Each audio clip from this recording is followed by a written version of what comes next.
একজন আলোচিত আসামি ফয়সাল করিম মাসুদ উর্ফে রাহুল, যিনি শহীদ ওসমান হাদির তাকে গুলি করে হত্যা করা ছিল, ওই মামলায় তিনি অন্যতম আসামি এবং তিনি বর্তমানে ভারতে বন্দী অবস্থায় আছেন।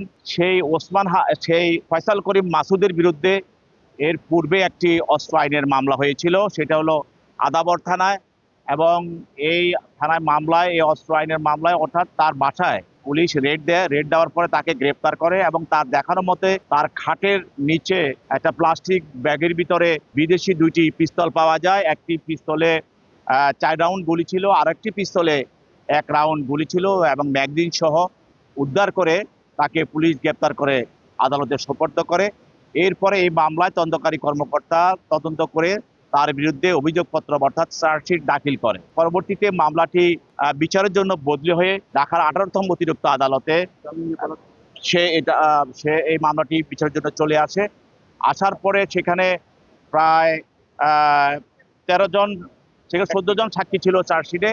সেখানে পাবলিক সাক্ষী সহ পুলিশ সাক্ষী মিলে প্রায় 13 জন সাক্ষী সেখানে সাক্ষ্য প্রদান করে।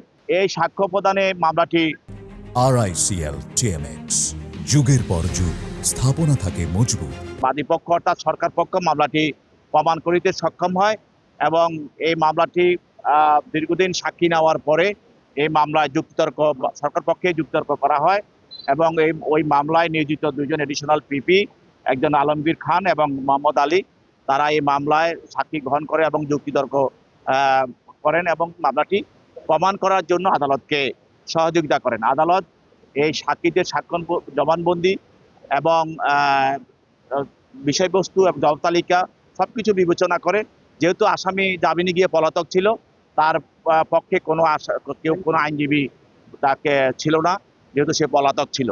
সেই জন্য এই সাক্ষীগুলোর বিবেচনা করে পর্যালোচনা করে বিজ্ঞ আদালত তার বিরুদ্ধে আজকে রায় ঘোষণা করে এবং অস্ত্র আইনের 19-এর এ ধারা তার বিরুদ্ধে 10 বছরের সশ্রম কারাদণ্ড আজকে রায় প্রচার করেন। হাদি হত্যার বিষয়ে মামলার বিষয়ে সরকার সবসময় বিচার প্রতিষ্ঠা করার জন্য এবং হাদি যেন ন্যায় বিচার পায় সেই বিষয়ে সরকার সবসময় সচেষ্ট এবং এই আসামিকে ফেরত আনার ব্যাপারে সরকার বিভিন্নভাবে প্রচেষ্টা চালিয়ে যাচ্ছে।